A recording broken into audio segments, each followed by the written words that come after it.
Pues la oralidad es una tradición que viene desde hace muchísimos años, casi desde que empezó la humanidad. Es una cuestión de necesidad del ser humano. Siempre hemos tenido esa necesidad de expresarnos y de comunicarnos, ¿no? O sea, realmente sí, los hombres se reunían alrededor del fuego y ahí era donde aprovechaban para empezar a contar todo lo que les había pasado durante el día, todo lo que habían soñado, cuestiones que tenían que ver con la casa, con la recolección, qué era lo que ellos creían que explicaba el origen del universo, o sea, por qué creían que a veces no les iba tan bien, ¿no? en la casa o en estas tareas domésticas. Llegó la Edad Media. Y entonces ahí fue cuando empezó a cobrar un sentido literario. Daban noticias de todo lo que sucedía en un castillo, iban y lo contaban en el otro castillo, ¿no? En el otro condado, en la otra villa. Pero no lo hacían como nada más, como si estuvieras leyendo una nota periodística, sino que lo acompañaban con música, ¿no? Entonces ahí fue cuando empezó a tener como un sentido literario y artístico, porque hacían que rimara, o sea, empezaron a buscar la cuestión del verso, ¿no? Para que fuera más fácil de comunicar, para que lo recordaran más fácil y para que tuviera esa musicalidad, se integrara la música con lo que estaban diciendo.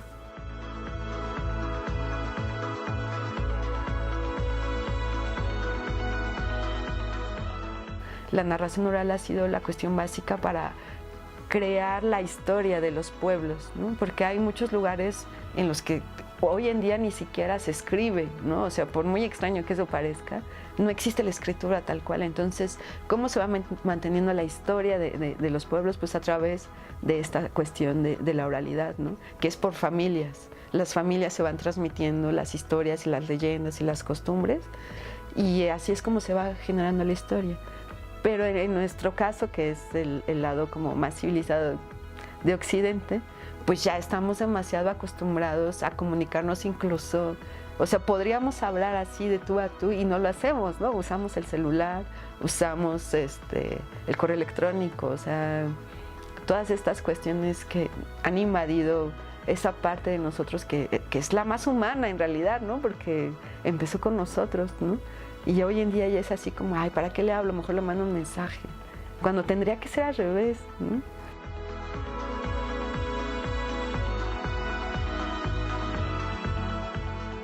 En México, la narración oral, pues, tiene mucho que ver también con la historia de los pueblos, ¿no? Desde la literatura, desde la cultura náhuatl y la cultura maya, o sea, desde ahí empezó la narración oral por esta cuestión que te decía de la necesidad de estar contando mitos y todas estas cosas, dar explicaciones cosmogónicas, ahí empezó. O sea, hay muchas tradiciones que están basadas nada más como en esta cuestión de estar pasando información y conocimiento de familia en familia o de voz en voz. Porque tiene que ver también con algo que nos caracteriza mucho, que es la cuestión chamánica, por ejemplo, ¿no? Que no existe en muchos lugares. Y la cuestión chamánica tiene que ver con esta cuestión del conocimiento y el misticismo que se va pasando también de voz en voz, ¿no? Todos podemos ser narradores orales, porque todos tenemos la capacidad de comunicar y de contar y de hacer llegar al otro una parte de nosotros mismos que nos identifica con él. Pero ahora en vez de la fogata está una computadora y está el internet, ¿no? Es como que la gran diferencia. O sea, si te das cuenta, el Facebook, por ejemplo, podría ser como esta entidad que nos tiene a todos comunicados, ¿no? Como este elemento que nos tiene ahí enfocados en una sola cosa. Al final te estás comunicando, al final existe esta necesidad de comunicar, ¿no? Y de contar, siempre.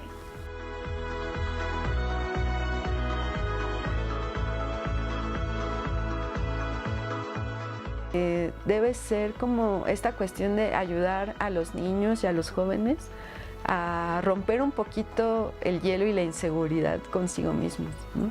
O sea, yo siento que cuando tú empiezas a narrar algo por ti mismo, o sea, sin que alguien te esté obligando o empujando a hacerlo, es como empezar a descubrir qué es lo que hay dentro de ti, qué es lo que te inquieta, qué es lo que te asombra, qué es lo que te gusta, qué es lo que te llama la atención, ¿no?